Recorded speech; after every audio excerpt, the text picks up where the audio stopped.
It's my nerd world, and welcome to it, a Star Wars show. But wait, we just got a Star Wars show a few days ago, John. Why are we getting another one so soon?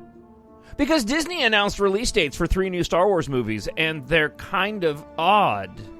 And I wanted to share it with you. I didn't feel like waiting until later in the week, because there's a lot of just like awful, horrible stuff in the news. I should know, because I have to talk about it every single day, and life is a heck of a lot more fun when you can talk about things like Star Wars. So that is what we're going to do. It's an instinct. A feeling. The Force brought us together.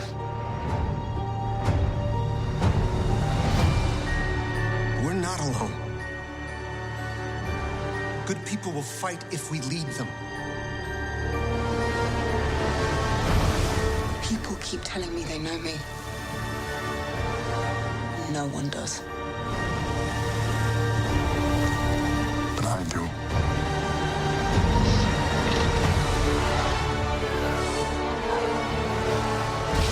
Long have I waited. And now you're coming together.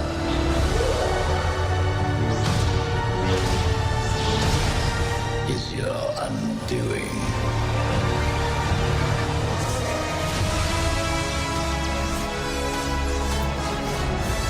Confronting fear is the destiny of a Jedi.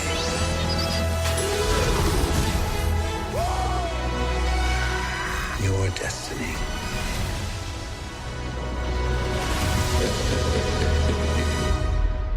The Force will be with you. Always. My Nerd World. It is my nerd world, a Star Wars show. Hey, I'm your host, Jon Justice. How's it going?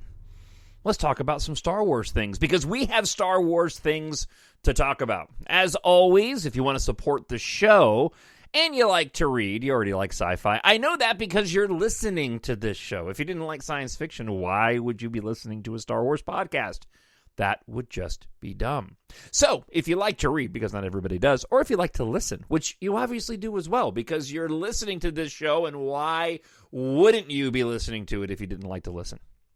Check out my science fiction space opera series, EMBARK, available at Amazon.com under EMBARK. See how that, isn't that convenient? It's called EMBARK, and if you go to Amazon.com and you look for EMBARK, well, if you look for just EMBARK, you're going to get a lot of like dog-related products.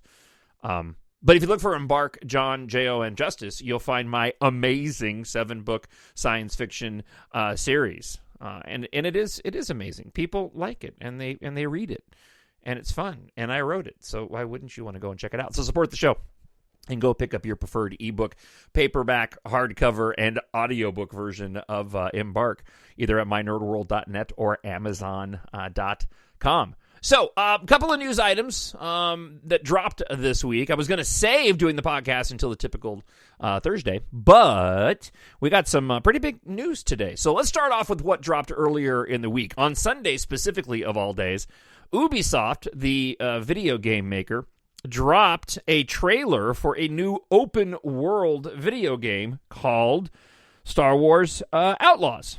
And it looks absolutely fantastic.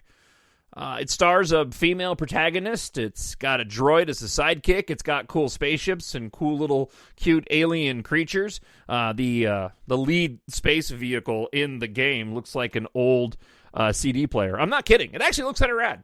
So, not a lot of information has come out. They did go and drop a 10-minute gameplay trailer, which looked really cool. So if you're into gaming and open world games, Star Wars Outlaws, they dropped the trailer for that. And I don't know, let's see.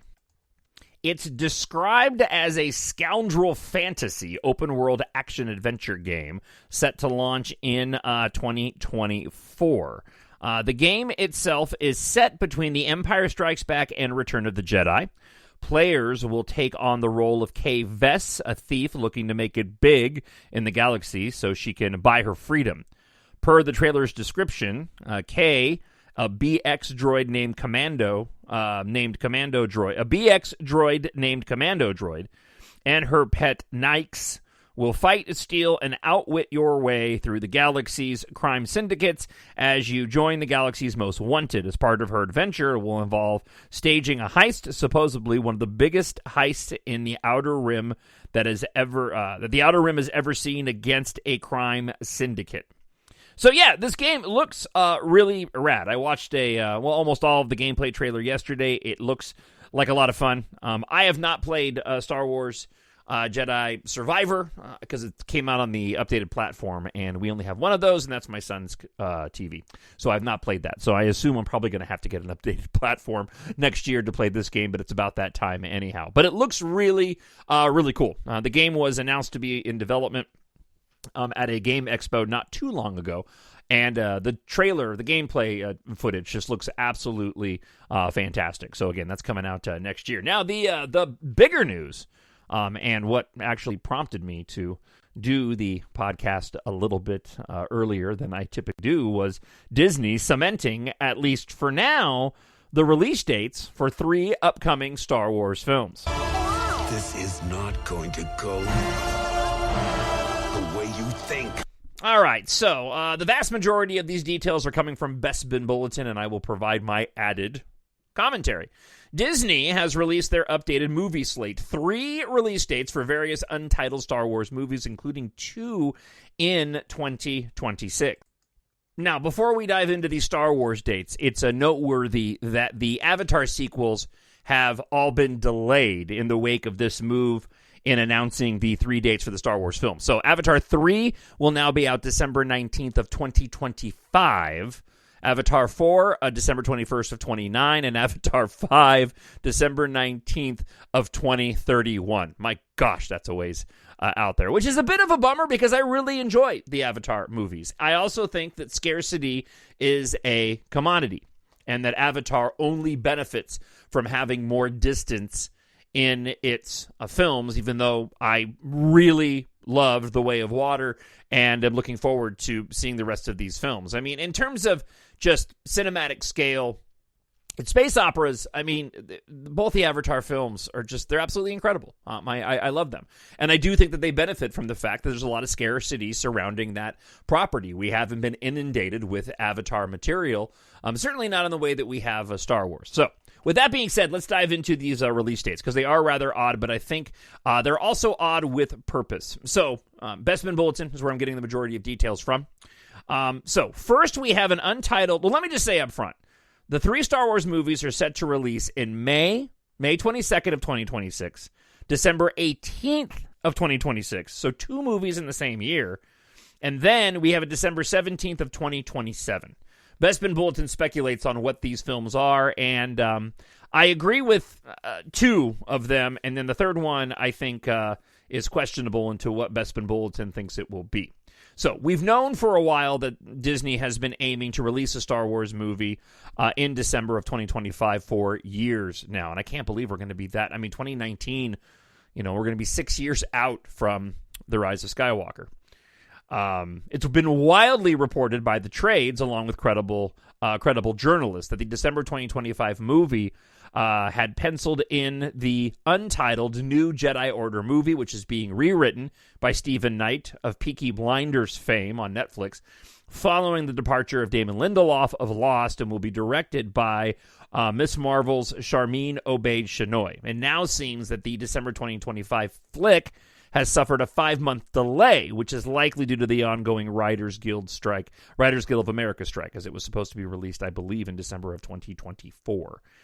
The feature film was formally announced at Star Wars Celebration in April, with Obaid-Chinoy bringing out Disney Ridley, who announced she was returning to the franchise and that she would be leading the new Jedi Order movie. Little else is known about the film at this particular time, but in interviews around Celebration, Lucasfilm President Kathleen Kennedy revealed that Stephen Knight was due to turn in his draft by mid-May. Now, the strike ended up starting on May 1st. It's unknown if Knight turned in a draft ahead of the strike's start, but it's also been reported that Lucasfilm were hoping to begin production on the film in February of 2024 with insider Jeff Snyder. That's hard to say. Insider Jeff Snyder. reporting that Lucasfilm were hoping to begin casting for the film this coming August.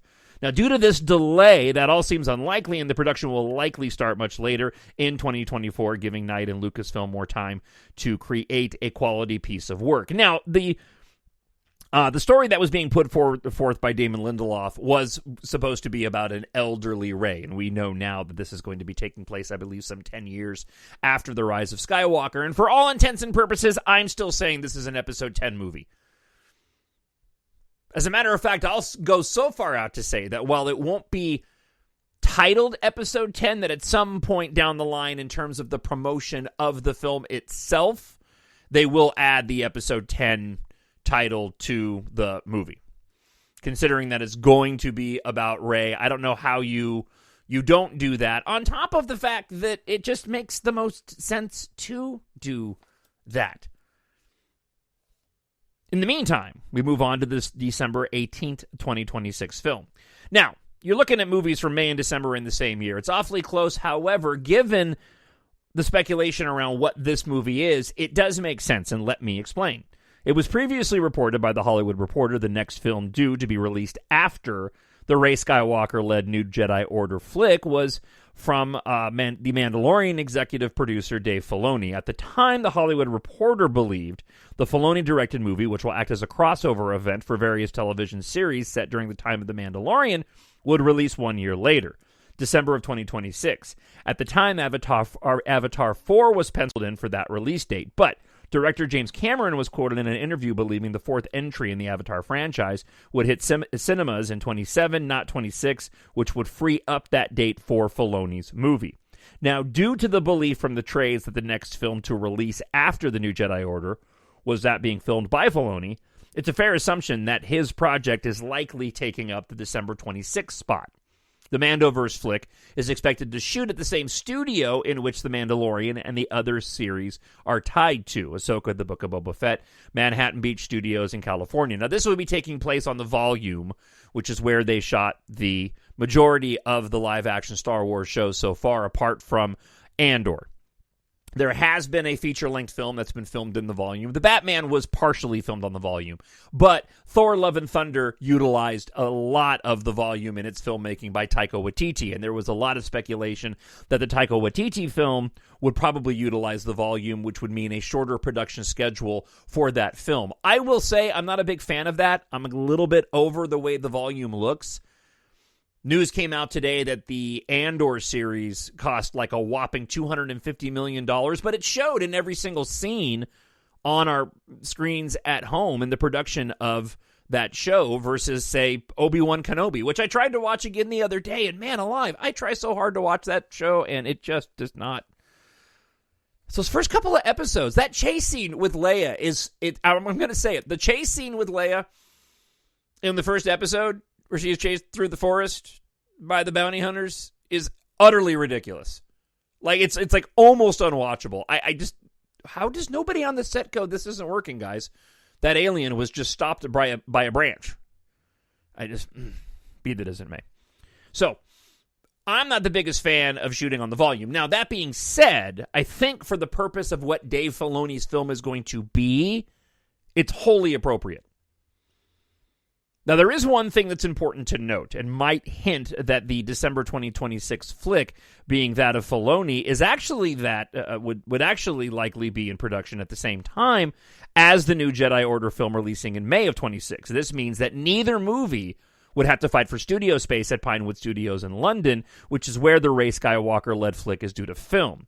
The production of the December 26th film would also likely cross over with the movie planned for December of 27, which again would be looking to film at Pinewood Studios. Having the December 26th production taking place in Manhattan Beach Studios makes the most sense and leads to the idea that it is the Mandoverse flick being directed by Dave Filoni. All right. And this is why it also makes sense in terms of putting these two movies together so closely. And I heard some commentary on MakingStarWars.net to this very point that I wanted to share with you that I tend to agree with. A lot of analysts, when they're looking at the box office, are looking at a post-pandemic world box office and not relating to the world that we live in now, with people having gone back to the theaters now that COVID is over. So, going back to the release schedule that ended up shaking up all of these movies in the first place and has given us this delay beyond the pandemic, and that is releasing Solo so close after The Last Jedi. What Jason Ward on MakingStarWars.net was saying, and I tend to agree, is that they're beginning to understand now movie audience habits and which time of the year now they will be going back to films and how closely you can put these films together. I believe that of more significant note is that with Dave Filoni's movie being a direct extension of the TV shows, the logic, in my opinion, would be a clear separation in the storytelling and time periods. There was confusion when Rogue One came out from a moderate portion of the movie-going audience who thought that Rogue One was an extension of the sequel trilogy, starting with the Force Awakens. However, getting a New Jedi Order film and then getting the Filoni-verse movie later on in the year from May until December, I don't think they're going to have any problem differentiating between the two. Visually, they're going to look different. I imagine that the Dave Filoni film is going to be more on par with what we see in the television shows, just on the big screen, with a slightly bigger budget, so maybe we'll get something more akin to Andor quality, but there is a certain quality about those shows, and it would make sense that Lucasfilm would want the movie to match the quality, if not just up a little bit, of what we've seen in the live-action shows. So I don't think there's going to be any problem with the movie-going public of having these two Star Wars films in 1 year. Which brings us to the December 17th, 2027 movie, and I disagree with what Bespin Bulletin is saying here. The last movie that has listed, that Disney has listed, is that of December 17th of 27. This date has been penciled in for a Star Wars movie since 2020. The belief at the time was that this Star Wars movie would be produced by Kevin Feige, which is no longer in development. I think this date is being taken by one of the next two films he's going to discuss. I'm not confident with this date, but signs point me towards it being the long overdue film from Taika Waititi. Waititi began writing his untitled Star Wars movie in 2020 alongside 1917's Christy Wilson Cairns, and was originally due to be released in December of 2025. However, that no longer seems to be the case, and the recent comments from Kathleen Kennedy in April implied that Waititi is now writing the project alone and is simply in need of a third act to complete the script. On paper, it seems like Waititi's film is the next in line following the New Jedi Order and the Mandoverse films, but there is another, and this is the movie that I believe is going to be the one that will be coming out in December 17th of 2027. Lucasfilm announced in April at Celebration in London that Indiana Jones and the Dial of Destiny and Ford vs. Ferrari and Logan fame director James Mangold will write and direct an untitled Star Wars movie. It was revealed by the writer-director that he was writing his Star Wars movie and Swamp Thing for DC Studios and Warner Brothers Discovery, with the exception that both of these films would be released by 2028.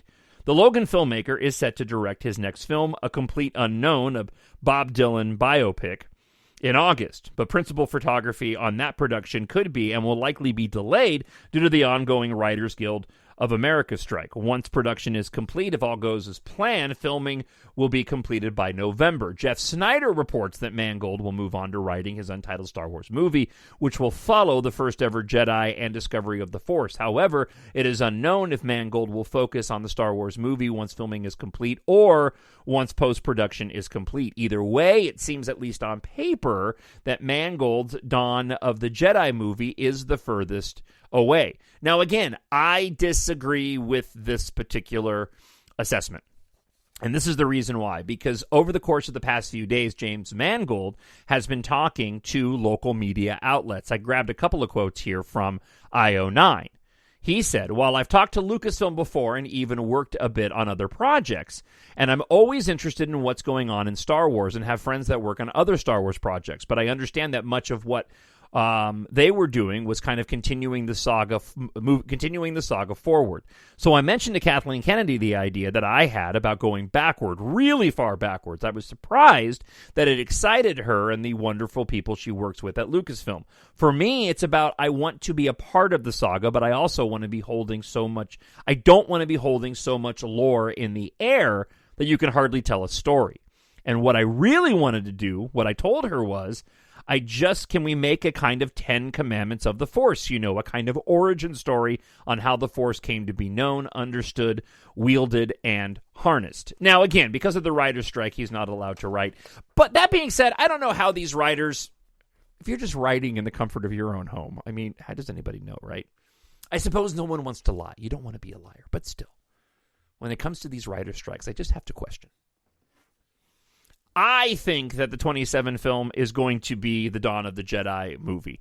And the fact that James Mangold has been so vocal in the public as of late, because he talked to several outlets about this over the course, again, of the past week or so, leads me to believe that it's top of mind for him. And 2027 is quite a ways out. I also think in terms of the 3 movies being released, it actually makes more sense that James Mangold would get his film out there. Now, again, I don't know what Taika Waititi's film is about or what time period it's set in. I believe it was supposed to be in another part of the galaxy that was untouched. That being said, it makes more sense to me that if we've got a new Jedi Order film, which would be the furthest out in terms of storytelling in the timeline being released, followed by a mid-timeline movie in terms of the current storytelling timeline that we're dealing with the Mandoverse movie, it makes more sense that the next film would actually go back and sort of bookend the 2 films on either end, of one being the New Jedi Order, the other one being the Dawn of the Jedi. But this is me using logic, and we're talking about Hollywood, and I'm not the one who greenlights these films. So what the heck do I know? So what do you know? Probably not much more than I do, but what do you think? TalkShowNerd at gmail.com. Again, TalkShowNerd at gmail.com. If you happen to be watching on YouTube, leave a comment there as well, and I will share those comments with everybody and comment on those comments next week when I do another podcast.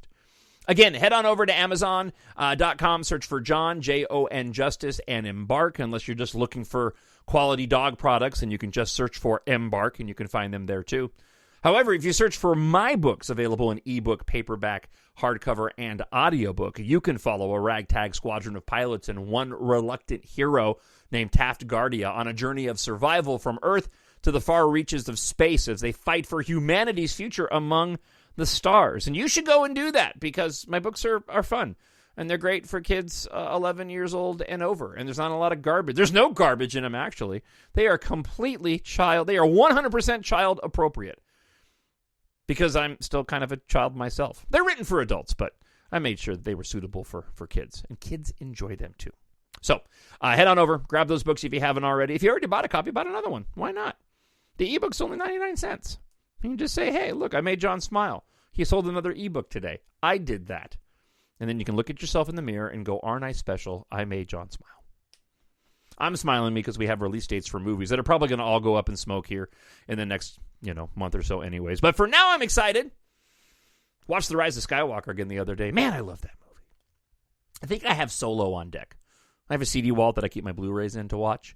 And I think Solo's the next one that I want to get to. I need to finish watching Andor again. I'm to the part where they're in the prison. That's kind of where it slowed down for me. But the rest of the series was pretty great. All right. Thank you so much for checking out the podcast and taking up your valuable time. It's precious. I know it, and I appreciate it. So I hope wherever you are happy, you are healthy, you are safe, and I'll talk to you next week. Bye. The Force will be with you, always. My Nerd World.